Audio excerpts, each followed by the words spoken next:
30 mental models and concepts that dictate your life. You may already recognize these concepts or intuitively understand them because they are more or less playing a little bit of hidden quarterback to your life.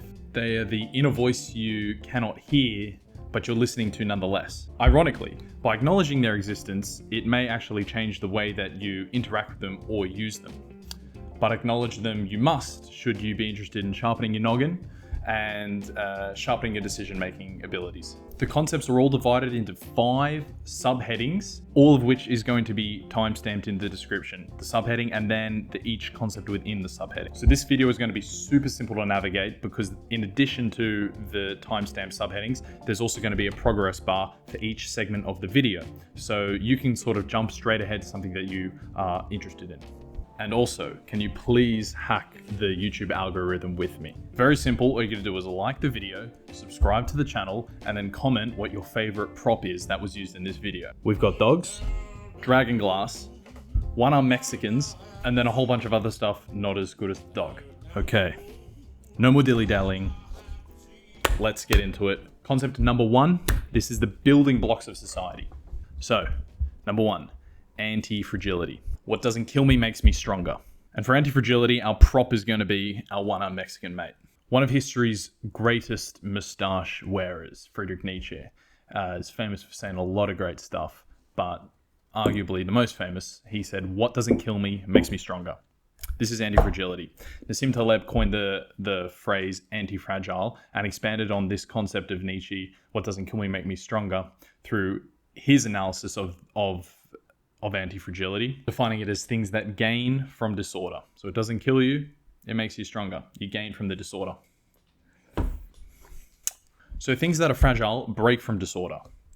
Do you know how we lost that arm? Things that are robust, like this table for instance, it takes a lot more disorder for them to break. But if you put it outside in the rain, if you stand on it, if you toss it off a building, maybe tossing it off a building will break it. But it's quite robust to disorder, but it's never going to improve from the disorder, whereas Carlos is fragile, and that's why he broke at the slightest disorder. So things that are anti-fragile improve from disorder. So anti-fragility loves disorder. What is something that's anti-fragile? The human muscles on the body are anti-fragile. So your bicep is anti-fragile.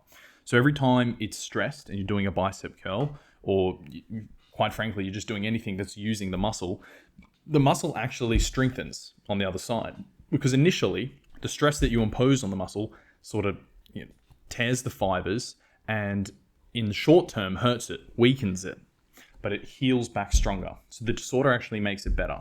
Human beings are very anti-fragile. Your muscles are very anti-fragile. A really important caveat in this one, because this is one of the longer descriptions, trust me, most of them are much shorter than this, but an important caveat for understanding anti-fragility is the stressor threshold. So basically, if I get down and I try and lift the car, I'm gonna hurt my back. Okay, not just my back. I'm gonna hurt a lot of my body. Basically, I've exceeded whatever the stressor threshold was. Okay, so anything can break if you apply enough stress. The point of anti-fragility is recognizing your stressor threshold and then just testing it so you never break fully, but you always improve from the disorder gain. So when you go to the gym, you're incrementally lifting more and more weights as time goes on. And that's because you're getting stronger and stronger and stronger. Your stressor threshold is improving. So the absolutely amazing thing, the brilliant thing about anti-fragility is that as you continue to stress the threshold, the bar is continually set higher and it's making you stronger and stronger. So I'll leave it for you. Can you think of an example of something that is anti-fragile? Well, in case you couldn't, I got three lined up for you, three barrels here. Children are anti-fragile, okay? So allowing a child to play and stress their environment actually causes them to experience failure, uncertainty, and unfairness. Children are anti-fragile. As long as their stress threshold is not tested, for example, playing with snakes or hitting each other with baseball bats or whatever, then the child will actually adapt according to the real world conditions. So the child gains from disorder. Children are anti-fragile. A surfer who has experienced many unpredictable swells is going to fare much better in stressful surf conditions than a more experienced surfer. A better surfer will fare, because the better surfer, his experience is in much calmer, less volatile swells. He's improving as a surfer, but he is more fragile to the dangers of a bad swell than the less technically gifted surfer, but someone who has experienced many bad swells. Okay, so in this case, the worse a surfer is actually more anti-fragile to this specific stressor. Okay, so the stresses can be specific. You can be anti-fragile in some areas and completely fragile in others. So yes, I'm sorry that it's a long one to start with. I think that actually is the longest of all 31. Perhaps there is something strategic to be said about doing the longest one at the beginning of the video. I'm sure people will agree it wasn't the smartest idea, but however, it's out of the way. They get a lot more succinct from here. And also, just to round this one off, you'll have seen the little information bar come up top. I have actually made an entire video about anti-fragile. So if that didn't quite cut it for you, please visit. Like, subscribe, 5 stars. All right, number 2, we've got cumulative error. And a little Shinto shrine is our prop for this one. So the cumulative error, otherwise known as, more commonly known as, or recognized as the snowball effect. Okay, or even perhaps the domino effect. But basically, once an error at the top is made, if it goes unnoticed, it will only serve to be further propagated by its continual reprint. Okay, so if x is assigned the wrong value at the beginning of the equation, then your outcome is only going to get worse and worse the deeper you go and the more iterations you have. In our era of interconnectedness and constant immediate attention, I would surmise that cumulative error actually ends up being responsible for so much of the fake news that we see. Okay, so imagine the cumulative error of one unqualified journalist's publication. He publishes that the truest, most purest form of combating the coronavirus is by drinking 2 liters of Coke a day, three a left nostril. Okay, so he's proven that it works. It gets reprinted because in our era of interconnectedness and constant media attention, we're rarely reading beyond the headline or beyond the punchline. And so actually it might inadvertently be picked up by a bigger publication, therefore giving this obviously nonsense opinion a little bit of credibility. All right, number 3, we've got the Matthew principle, and our prop here is Australia's finest, the boomerang. Okay, so the Matthew principle. It's very intuitively easy to understand. Okay, so the principle basically explains the old saying that the rich get richer. Okay, so opportunity breeds opportunity, success breeds success. The Matthew principle is not confined simply to wealth and the money markets. It really is applicable to any competitive domain. You start somewhere, each additional rung of success you get actually gives you access to a fork of more opportunities of success. If we're all starting from here, my first success, will give me the fork of 2 more options of success, and then each additional success forks out. So in any competitive domain, success will breed success. It's the Matthew principle. So winning once exposes you to more opportunities than you or anyone else had before the initial win. The effect is then continually compounded to the point where a great majority of the domain is occupied by a winning minority, which we'll speak about later in the Pareto principle, Jordan Peterson's favorite. PewDiePie has, at this time of recording, 104 million subscribers, making him the biggest YouTuber on the planet. Sorry, T-Series. Not sorry. He uploads almost daily, and by his standards, a video is bad if it doesn't get up to 5 million views. What's the point? He can make content about almost anything and experience success from it, whereas a significantly smaller channel could make videos equivalent in topic but superior in quality and actually never experience any success. PewDiePie's previous success breeds new success. He is reaping the rewards of being at the tippity top of the Matthew principle. Okay, number 4, we've got cultural parasitism, and our prop is this beautiful handmade, actually Norwegian fishing knife. So this actually wasn't so clear to me when I first read about it. A parasite thrives to the detriment of its host. Okay, so a leech is a parasite. It gains from your detriment. Its health bar goes up while your health bar goes down. And how does this relate to cultural parasitism? The least barrier to resistance ideology is the parasite for cultural parasitism. These ideologies corrupt the host's mind to transfer and spread the ideology. Bear with me. Think about the anti-vax crowd, and also think about, along similar domains, the flat earth movement. There are obviously many factors that go into explaining these phenomena, but cultural parasitism is certainly one of the more formidable.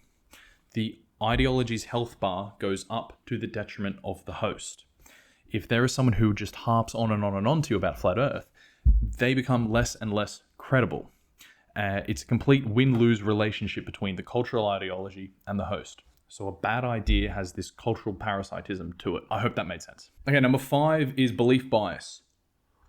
And our prop for this video is some Japanese plastic food. There's a beautiful bowl of ramen. Individuals are more likely to rely on prior knowledge and personal beliefs than newly found evidence and facts.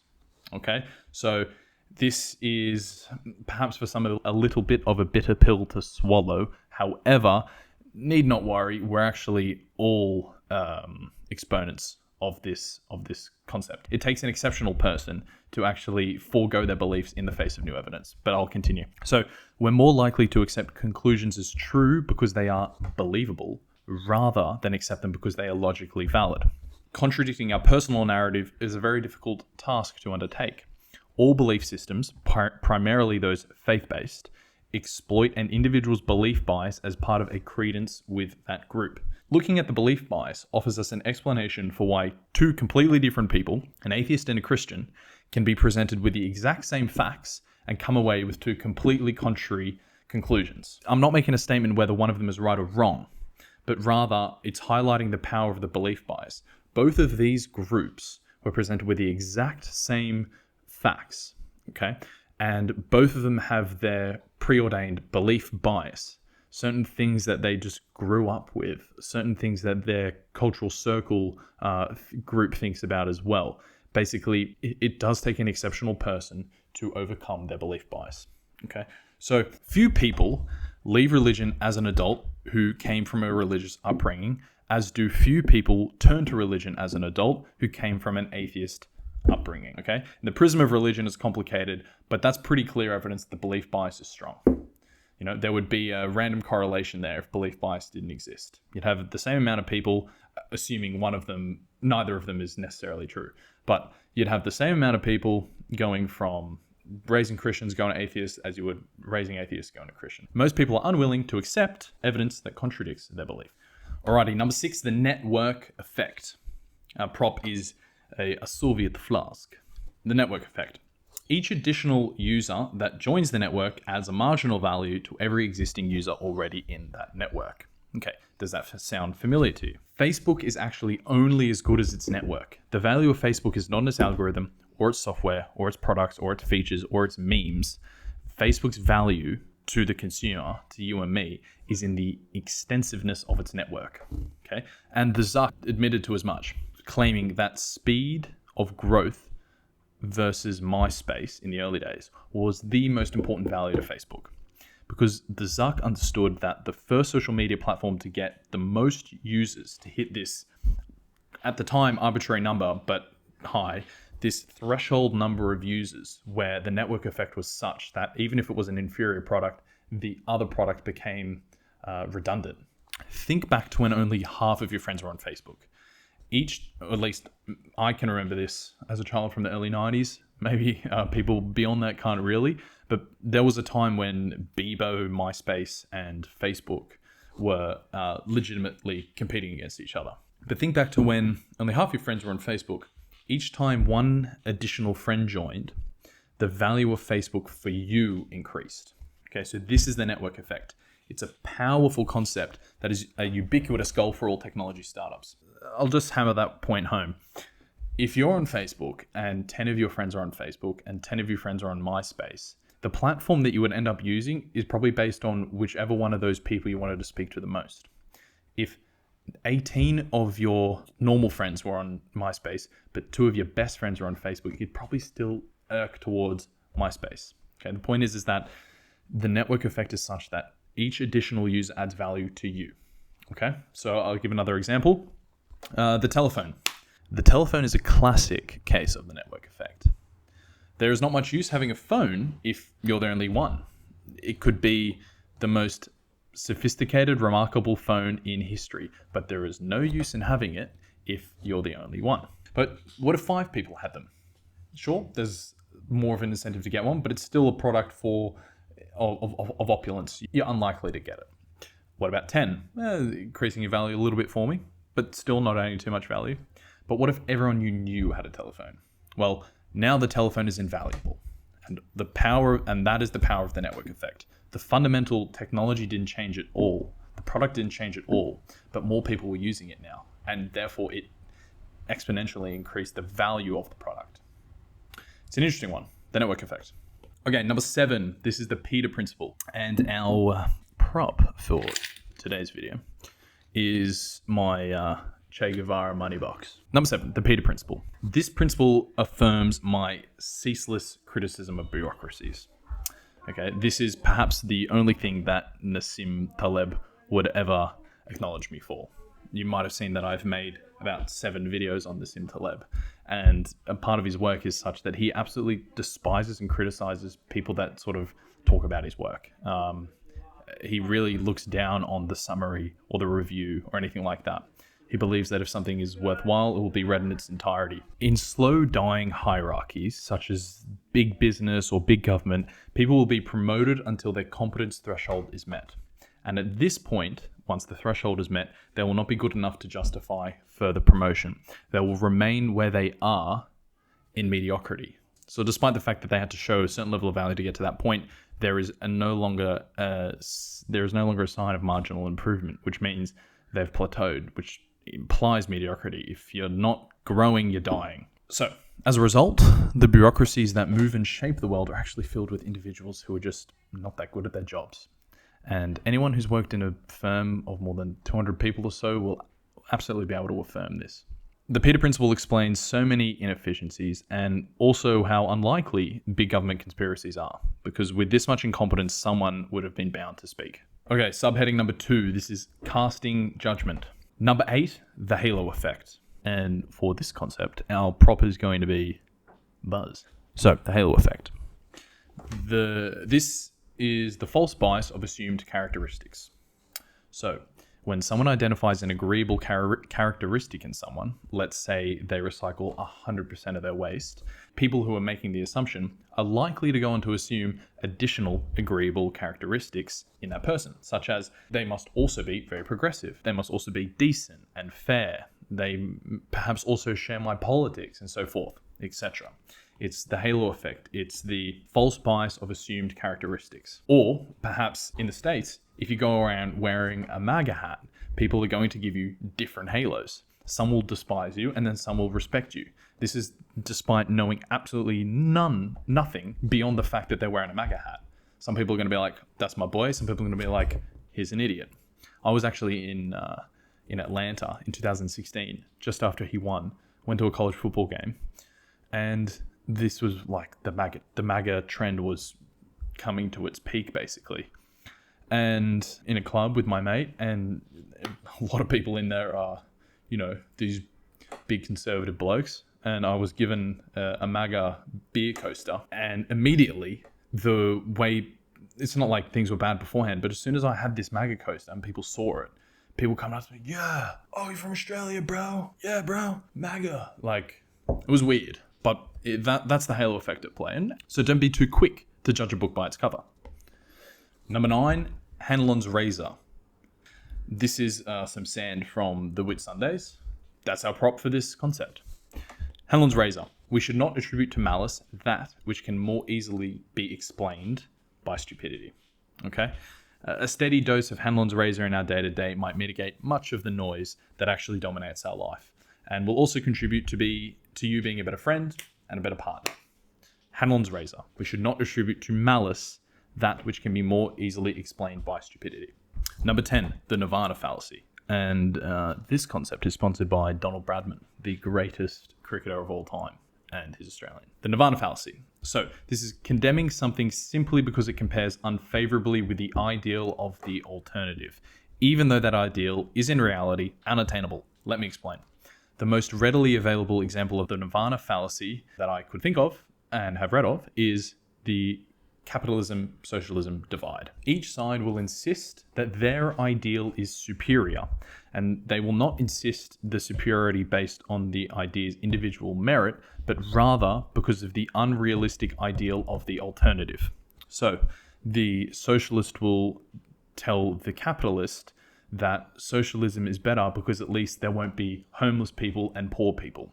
And then the capitalist will tell the socialist, no, capitalism is better, because look how bad socialism can be. Do you really want breadlines? Do you really want gulags? And there might be a better way to explain that, but basically, rather than saying, no, socialism is a better political ideology because no one gets left behind, the value of your work can go towards a bigger cause. I'm not really sure what good arguments they have going for them. Whereas the capitalists might be able to say, look, or at least what they should say, rather than just condemning the unrealistic ideal of socialism, they would rather just argue for their own merits. No, this is a system that rewards individual merit and rewards people taking individual responsibility. It's forced altruism. Me making a transaction actually helps the other person whether I wanted it to or not. The ideas are not argued for their merit, but rather through the Nirvana fallacy, argued through the prism of each side's inferior nirvana. Number 11, concept creep. And this video is sponsored by Young Yogi here. Are you comfy? Yeah, don't look it. So, concept creep. Thinking about it, this concept actually applies most readily to the concepts of sexism and racism. Concept creep occurs when a concept is stretched to include milder, subtler, or less extreme phenomena than those which they referred to at an earlier time. The pool of possible actions said to be racist in 2020 is significantly larger than the equivalent pool of 2010 and predictably smaller than the pool of 2030. Why? Perhaps there are certain points you can gain from signaling these virtues, and therefore, in order for people to earn more social points, they call out others for more and more mild phenomena, in order to show the world just how in touch they are with sexism, racism, or whatever. So, just to bow this concept, the motivations for concept creep are that it is allowing people to signal just how in touch they are with whatever the social feel is. Explaining it through the prism of sexism, for example, is such that something that was sexist in the 1950s is undoubtedly sexist in 2020. But a lot of things that are considered sexist in 2020 were not considered sexist in 1950. This isn't a statement suggesting whether something is sexist or not. The point is that from analyzing it as a social phenomena, you can see concept creep has expanded the realm of what could be considered sexist. Do you agree? Number 12, the Dunning-Kruger effect. And this little cigarette is going to act as our prop for this concept for all my smokers out there. Smash like, subscribe, and leave a comment about the cigarette. So, the Dunning-Kruger effect essentially explains our cognitive bias in assessing our competence as being better than it is. So, this is particularly true when we're tackling something new. Dunning-Kruger are two individual psychologists who wrote a paper back in 1999. They observed that we are all more incompetent than we think. Your initial incompetence and inability to understand just how incompetent you are makes you more incompetent, okay? So you'll see on the split screen here, this graph here, we have ignorance, Mount Stupid, where you believe you've mastered something immediately.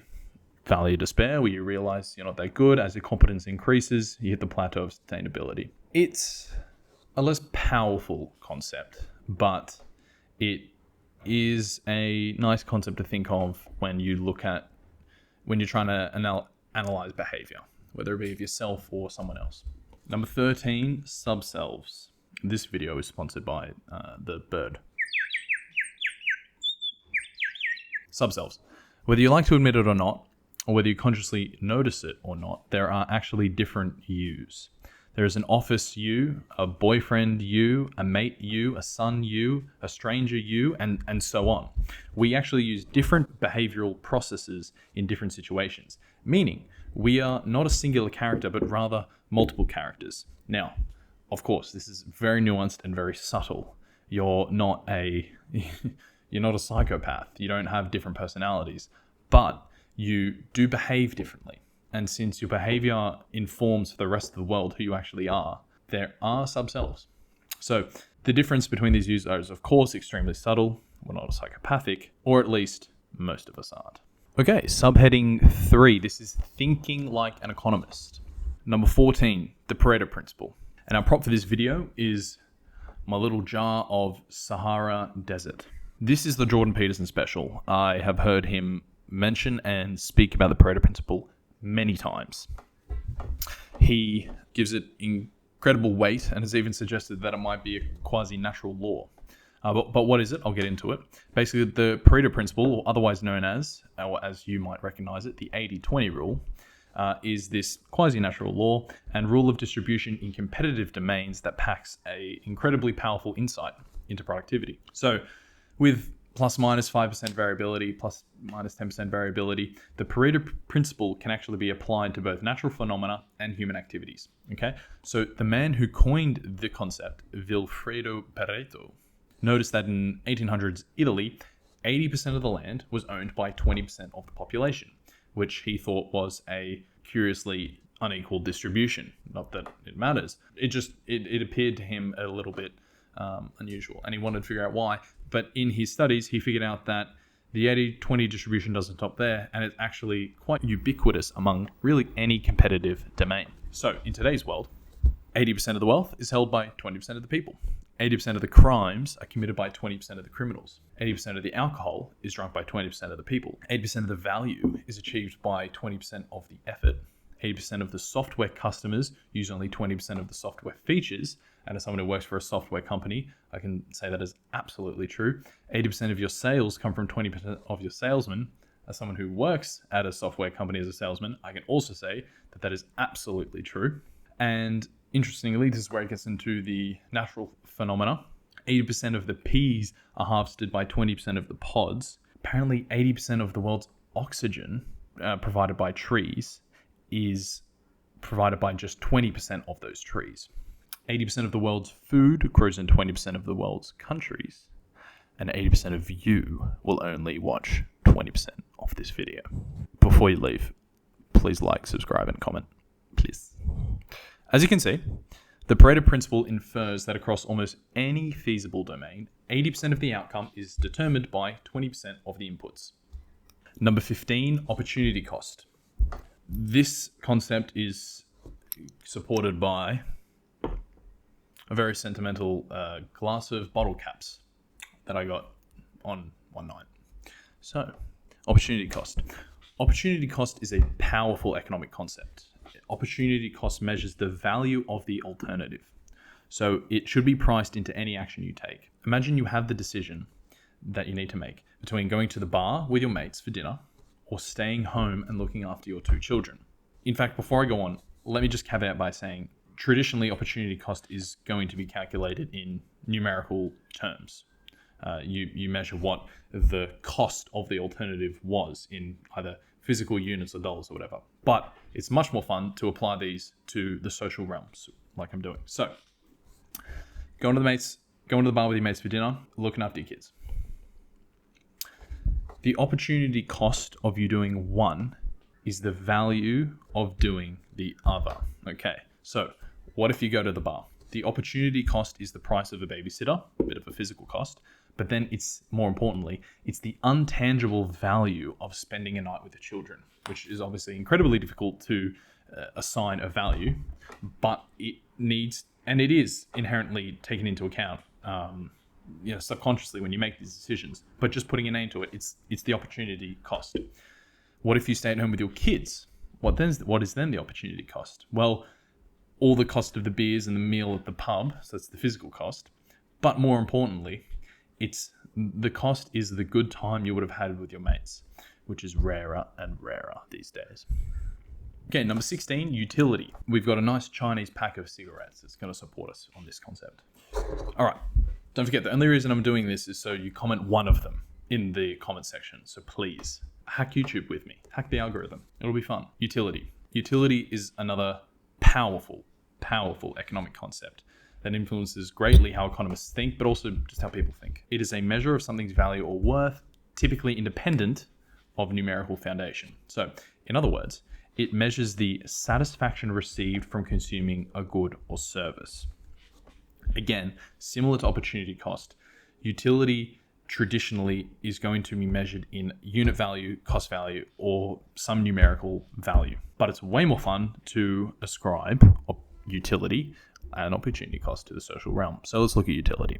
How can you ascribe value to something abstract? If I'm trying to determine how much value I got out of eating a piece of chocolate, I might say that my utility for that chocolate is higher than another. And across my lifetime, as I've eaten many different chocolates, if you can tell or not, basically, I know that the Caramello Koala has nearly an infinite utility for me. The utility can actually be used to price your opportunity cost. So if we think back to staying home with the kids or going to the bar with your mates, staying home with your kids, hard to ascribe an economic value. Let's give it a utility of 10. One smile's worth a point, and the bond you make is worth 5 points. Let's give the utility of going to the bar with your mates a 10 as well. Reminiscing old times is worth a point, and so forth. You probably get what I'm saying. Utility applied to the social realm, it is going to be abstract. There is going to be no right or wrong answer, but it's a good way for you to think about what the cost of things are. So the Caramel Koala has an infinite utility. I would prefer that almost nearly anything. So that's utility. I hope it made sense. Number 17, the law of diminishing returns. My highly sentimental rock rhino here is going to join us on this vid. Like, subscribe, 5 stars. So the law of diminishing returns. With anything from which you yield value, there is a point where the next additional input will actually have zero or negative impact on the overall output. So this law is most readily applicable to supply chains and business, but again, it's more fun to use a social phenomenon to describe it. But just to make sure we understand, you hit diminishing returns when your additional input yields no additional value. It's a sign of inefficiency. You are just as good without that additional input. Therefore, that additional input is inefficiency. Okay, now, applied in the social realm, I would hypothesize that thousands of Tinder users across the world would actually have hit diminishing returns from their relationship with the app. When your time spent swiping and chatting becomes more tiresome and meeting the men or women becomes more unsatisfying, you've hit diminishing returns, because with each additional input, you yield zero or negative value in output. At this stage, each additional swipe, each additional message, each additional meetup will actually detract from your overall output you get from the app. Okay, so hope that made sense. It is a bit of a long bow. It's a long bow to draw, but I went for it. So it's likely true that people have extracted all the novel value they could out of Tinder very, very early, and you actually, in reality, hit diminishing returns with the platform very quickly. This same logic does hold true if you think about Instagram as well. Perhaps the only, apart from the people that make money off Instagram, perhaps one of the only social platforms that is still adding a lot of value is YouTube, maybe Twitter.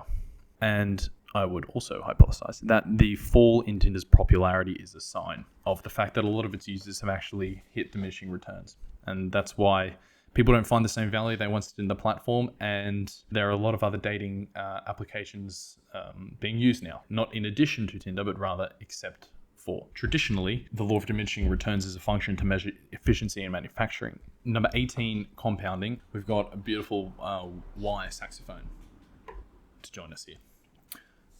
Compounding. Supposedly, Einstein called compounding the eighth wonder of the world. Einstein was one of the most exceptionally brilliant men who ever lived. And so if he's going to coin something so significant that it's a wonder of the world, then he might be onto something. That might suggest how powerful and significant this concept is. So the power is outrageous. Compounding is so significant because of its exponential properties. We're living in COVID world. You all know what exponential means. Theta, x, square. See you later. Compounding, again, we could define just traditionally, but let's use social phenomenon. First, compounding is not confined to money markets. The most wonderful effects of compounding influences ideas and relationships. With your lifelong friends, every marginal increase in value you derive from that relationship is compounded alongside the history of value you have already created. Did that make sense? Your closest friends are typically among your oldest. This is because, in large part, there's many variables to everything, but large part, this is because of the compounded value of your mutual experience. Okay? So, I spend 2 years with my girlfriend. the experience of each additional year is compounding on top of all of the existing experience, making the connection stronger, partnership stronger, really. Okay, simply, compounding money in a bank account refers to receiving interest rate payouts on a regular basis, which includes interest rates on previous gains from interest plus your initial capital again and again for eternity. This is traditionally your compound interest rate, or when you're doing just general math in high school, you learn about compounding factors. Now, this is a bit of a pop culture one for you guys. When Fry from Futurama puts $5 in his bank in the year 2000, there's an episode where he withdraws it's either $1 billion or $1 trillion from his bank account in the year 3000. Okay, you had a balance of 93 cents. All right. And at an average of 2.25% interest over a period of 1,000 years, that comes to $4.3 billion.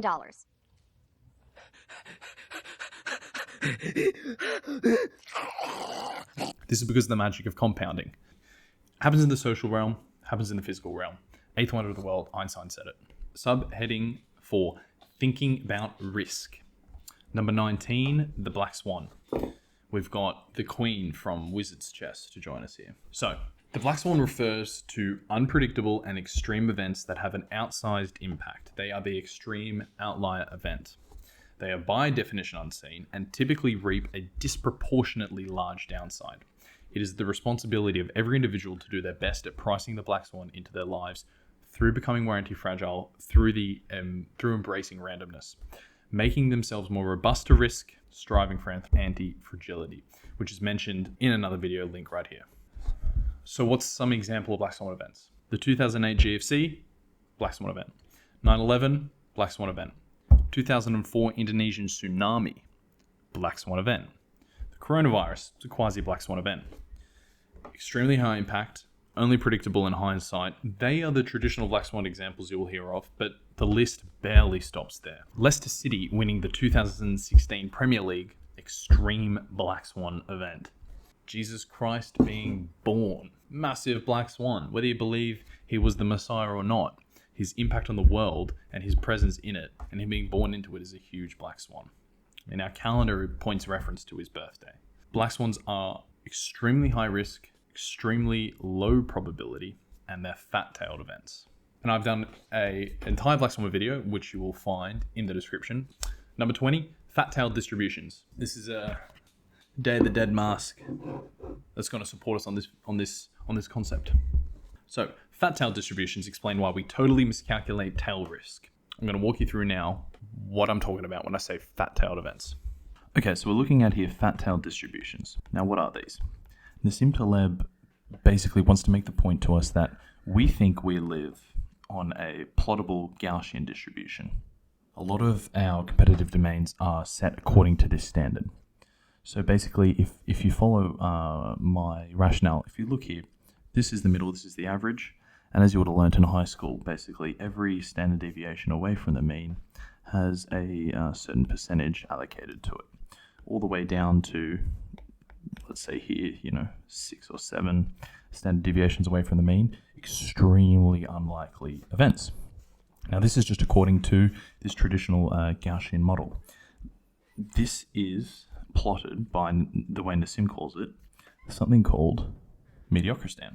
So in Mediocristan, we can reliably plot certain distributions. I'm going to use the example of heights. Okay, so if we take 100 people and we plot their heights here, we'll see that there is one big outlier at both ends. Let's say this one. So he's 1 meter tall, he's 3 meters tall. The average here is, 1.8 meters tall. There is a large gap between those two outliers, but it's not so significant that it can obliterate whatever the value of everyone else in the field was. So this 3 meter outlier might sit here, and this 1 meter outlier might sit here. But basically, we can see on this Gaussian distribution, we can reliably plot this domain. So Nassim makes the point that we think we live in Mediocristan, when in reality, we live in Extremistan. Now, Extremistan is where the majority of our distributions are actually plotted. let's look here. Let's say this is wealth of 100 people. We can see here that the average wealth here is, say, $100,000. Now, what happens when Bill Gates comes along? Plotted like this is actually Bill Gates, pocket change. But he comes along with, say, $100 million. He will completely obliterate everyone else's accumulated value just by entering this domain. So this is what happens in extremist N. You cannot plot this distribution on a Gaussian model because you would need to have around here plus 30 standard deviations to allow for Bill Gates, which here will tell you it's extremely unlikely, when in reality there's multiple people in the world as wealthy as Bill, which means it's actually not as unlikely as you think. So that's where the fat tail comes into it.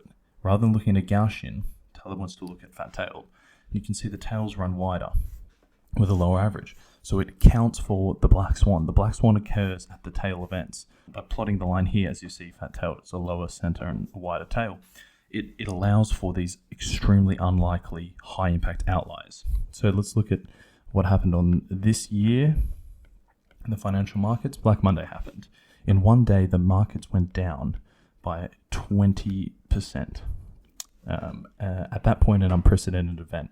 And at that point, if it was plotted on this Gaussian model, which people were plotting, it would have taken millions, if not billions of years, if the simulation had run through to have hit an event that was 20 standard deviations away from the mean. But it didn't. It happened soon after we started trading, because the money markets exist on fat tail distributions. So the key point that Taleb wants to hammer home is, we think we live in Mediocristan.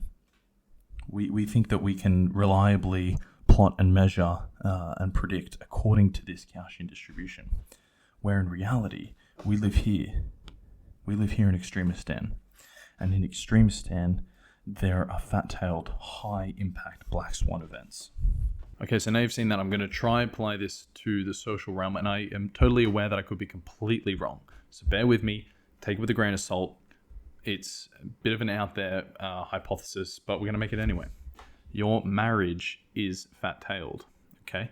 At plus minus 4 standard deviations from the mean, you're exposed to the slight chance of totally life-ruining divorce, which is a complete knockout blow.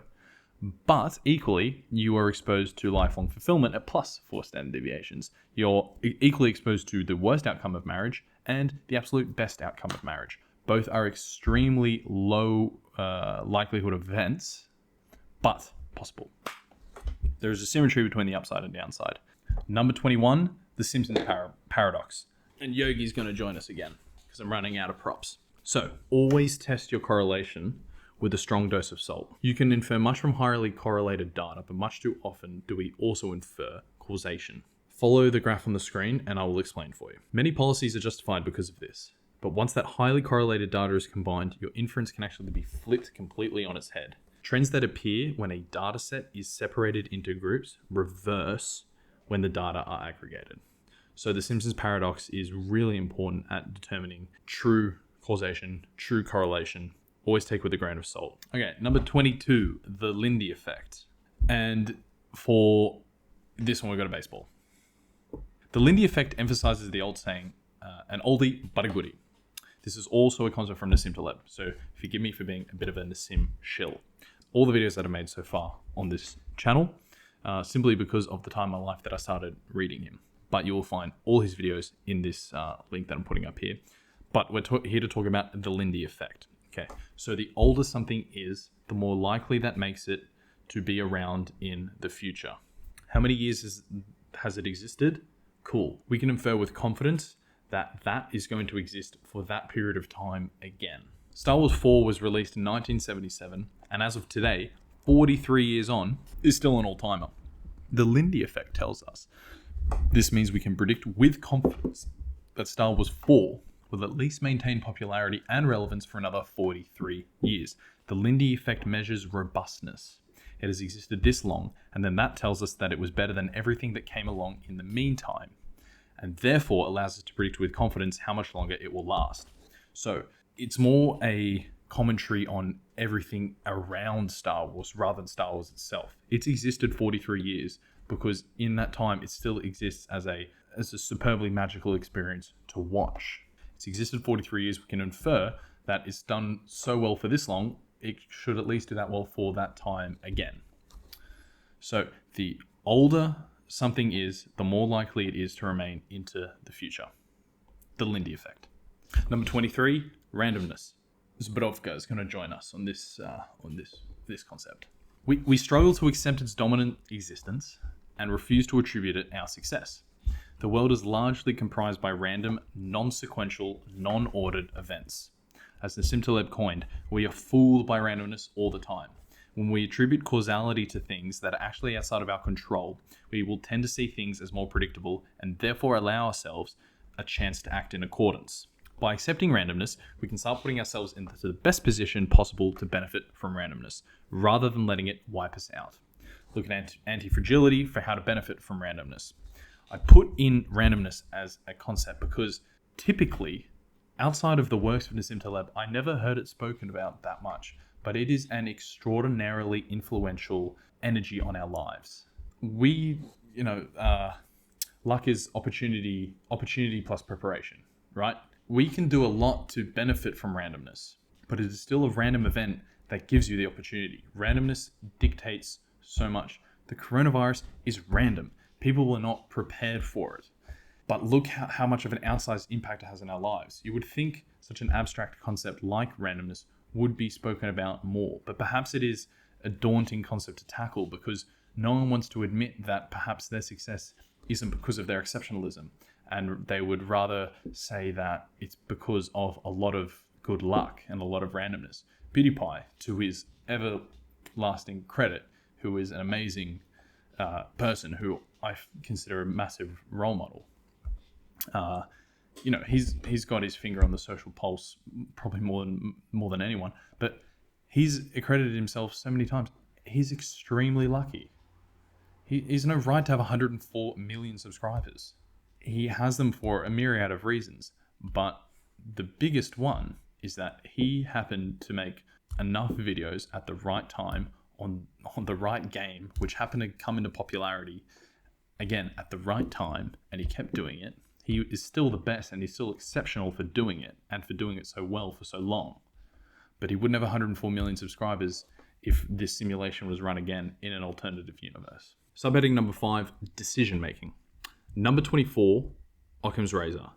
We are again joined by Yogi because I'm running out of props and she's being such a good sport. So, Occam's razor. My dad has always told me to keep it simple, stupid, always emphasizing the last word. But Occam's razor is a classic reasoning tool and principle of logic. Simply stated, the simplest explanation is usually the right explanation. The explanation that has the least moving parts and variables is most likely to be true. This is the KISS method. Keep it simple, stupid. Occam's razor. Number 25, survivorship bias. We're joined now by my dragon glass. This is Obsidian from Mexico. Survivorship bias. We hear about the victors, but are deaf to the dense graveyard of losers that came along the way. Data sets are skewed when only the winner's variabilities are measured. A CEO of a tech company that makes applications might hear about a push notification strategy that worked well for a competitor. He will then decide to implement something similar, but for some reason they receive negative feedback when they implement the push notification strategy. Why? They only heard about their competitors' success stories, and they didn't hear about the backlash from users who hated receiving unsolicited notifications. So inferences were made about how successful the competitor was without actually identifying what the successful measure was. From the outside, it looked like push notifications, but in reality, it was something else. Survivorship bias dictated in this scenario that push notifications were the cause of the success, when in reality, they just had a better management team and perhaps a better marketing outreach.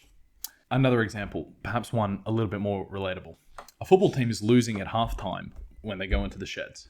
The coach gives a riling, inspirational speech, he's really buoying the boys. He's getting them ready to go out there. The team goes back out there and they manage a come from behind victory.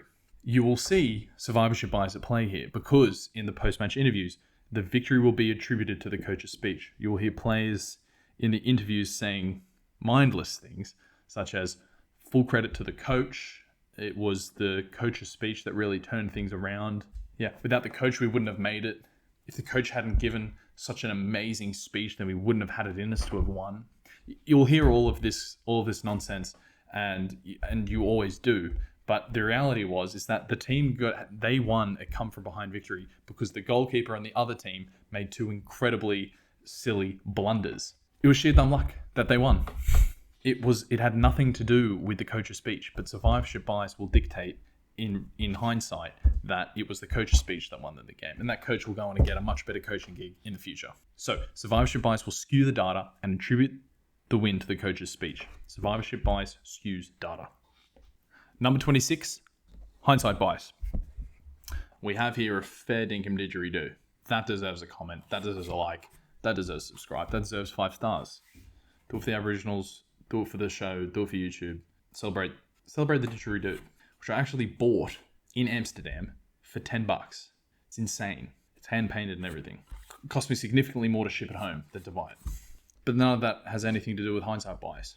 Have you ever noticed how insightful people are after the event? This psychological term describes the phenomena of individuals or groups inciting that they understand the eventual outcome of an event, when in reality, they can only know by looking back through hindsight.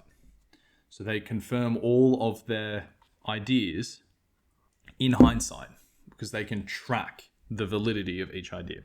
So the unlikelihood and seeming randomness of the Donald Trump presidential win in 2016 exposed people's hindsight bias en masse. Everyone had an explanation for why DJT came away with the presidency in 2016. You'll remember it became a meme. It was like, that's why Donald Trump won. People were accrediting every possible variation of American life as the reason why he managed to win. Hindsight bias validated so many theories for why he won. But it was only in hindsight bias that it seemed so obvious that he was going to win. It was only with hindsight that people started attributing qualities and prerequisites to DJT, explaining how clear his path to victory was. Hindsight bias is rampant in our current world of posturing and signaling by anyone with a platform. Okay, subheading number 6, movers and shapers. Number 27, activation energy. Activation energy is the spark that ignites the flame. The kindling cannot become a fire without the activation energy. Think in social situations between a group of people. There is often tinder or kindling that is saturating the ground. Someone accidentally lets slip a story of someone else's infidelity. The fire ignites. Think about when Jordan Peterson dismantled Kathy Newman in Channel 4's Dishonest interview. The racist, sexist Jordan Peterson narrative provided the kindling soaking the floor. All it took was the Jordan Peterson spark, the activation energy, to dismantle the whole false narrative which caused the flame of his huge popularity boost. Activation energy is assigning a name to something abstract and extremely obvious. But I do like it as a concept to identify incentive. It works extremely well to identify incentive. Number 28, skin in the game. Yogi is joining us full time now because I've run out of props. So skin in the game is the ultimate BS detector. The concept of skin in the game is broadly focused on individual and group accountability. There should be an accountable symmetry of upside and downside to an individual for every action taken. An example of skin in the game is putting your money where your mouth is. You only recommend positions you yourself have a stake in. When you are right, you receive the social and the financial upside, and when you are wrong, you lose everywhere.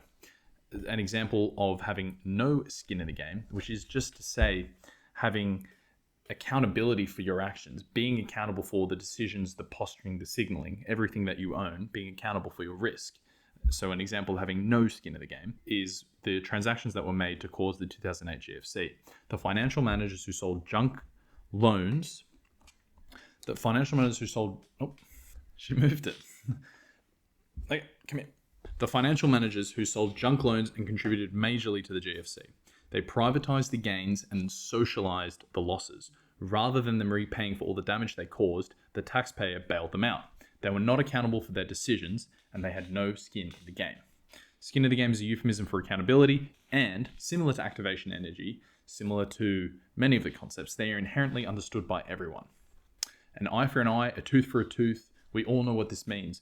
They are phrases taken from 4000 BC or something, Babylonian Mesopotamia. It was on Hammurabi's law, an eye for an eye and a tooth for a tooth. These were written on the statute. We inherently understand skin of the game. It's been a fundamental underwriting of our social contract since the very beginning. Skin of the game is brilliantly expanded on by Nassim Taleb in his book, which is of the same title. And I made a video about this concept, which you will see up around here. And of course, for Yogi, like, subscribe, 5 stars, comment. Number 29, the street light effect. We've got a beautiful little glass globe right here. Okay, so the street light effect manifests influence at scale. People source information from the least resistant path. More news is consumed via the headlines than by the body of an article. Less than 2% of Google searches make it past the first page. This is the street light effect. At scale, this can skew an entire field or propagate fake news. But only the skewed street light is visible rather than the accuracy of the whole road.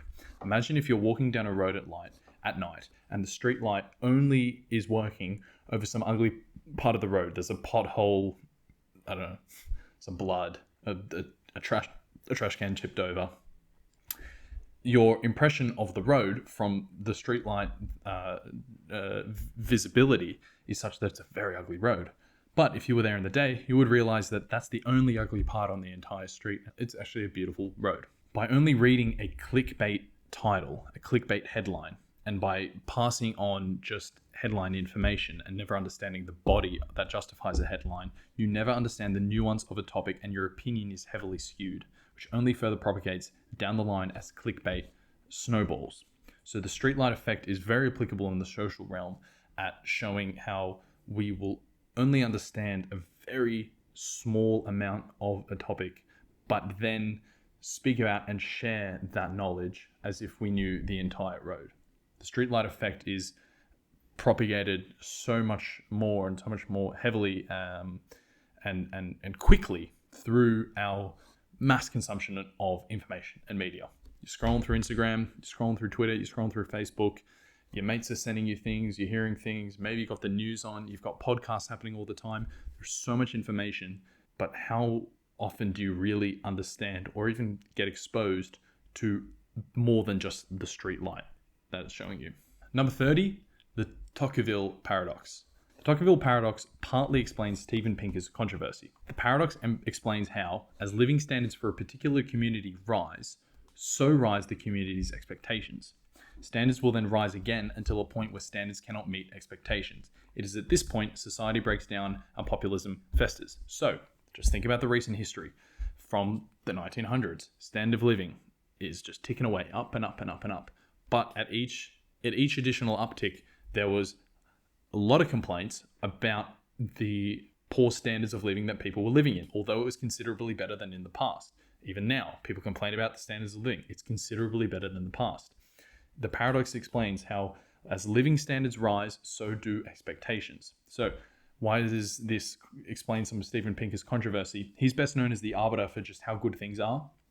And whether that's true or not is not so much important, but people insist till the cows come home just how wrong he is. The arguments stem in majority from shaky grounds of his statistical interpretations. However, I would argue that in addition, a lot of his criticism is sourced by the Tocqueville paradox because people's expectations have risen beyond our living standards. So people don't like it when he tells them just how good things are because they expect them to be better. Number 31, cogs in the machine. And I brought Donald back because this is the final one. Very important. I want to emphasize the greatest cricketer alive, whoever lived. Cogs in the machine. This draws upon the flywheel concept coined by Jim Collins in his book, Good to Great. Every additional cog you add to your machine complements every other cog. So each additional cog increases your output. Think about the first cog in your machine and how much energy it needs to turn the wheel. You're here, you're trying to push this big cog. On the other side, energy is being created. But as you push this one cog, it's not a very efficient use of energy. What happens when you put in another cog? All of a sudden you're pushing and it's now turning this other wheel and now you're producing more energy on the other side. So your flywheel or cogs in the machine can apply to so much of life. So for me, my blog complements the YouTube channel. The YouTube channel complements the blog. If I were to ever write a book, I would have two different platforms complementing each other to spread the word of the book. Now that book can sell further than it would otherwise. And now through the new consumers of the book, they might find the YouTube channel or the blog. And then so the cogs complement each other. further propagating the feedback loop. And then I can add another cog. I can start a podcast and an additional block, a cog. 4 cogs pushing at this end. Now there's way more energy being consumed at the other end. It's just another way of imagining the flywheel, which is a very popular concept by Jim Collins. I think of Tim Ferriss when I think of the flywheel. The man leveraged his network at every single point to just add another top quality, high class, flawless cog in the wheel. So this also complements the Matthew principle a little bit. Success breeds success. It takes a lot of effort to add each additional cog to the wheel, but the energy is repaid quickly, and then you're living purely on upside. Okay, that's 31 concepts. 31. I did one extra one than the title said. If you've made it this far through the video, I am extremely grateful for your viewership. This is a brand new channel, and I'm doing it for fun, but I also want to make sure that the videos that are produced on the other side do add a little bit of value, just a little bit of value. If one of these concepts you hadn't heard about before, you can go and then tell other people about. That's really cool. I get a major kick when I learn things like this as well from sources of information that I read a lot or listen to a lot. So that's why the video was made. It's going to be broken down into smaller videos as well. But again, if you've made it this far, you're a ledge. Cheers. You probably only stayed because of the dog. I don't blame you. I would very much appreciate a like, a subscribe, 5 stars, and a comment. And my brother keeps pointing out to me that you can't 5-star on YouTube. And while that might be true, I would still like a comment and a like. So, can't think of anything else to say. Should probably wrap it up. I've got other videos. It's a brand new channel. I'm completely stoked with feedback. If you comment that the audio wasn't good, perhaps you could have been standing here, perhaps you could have spoken this way. Brilliant. I love it. Please pass that information along. Cheers.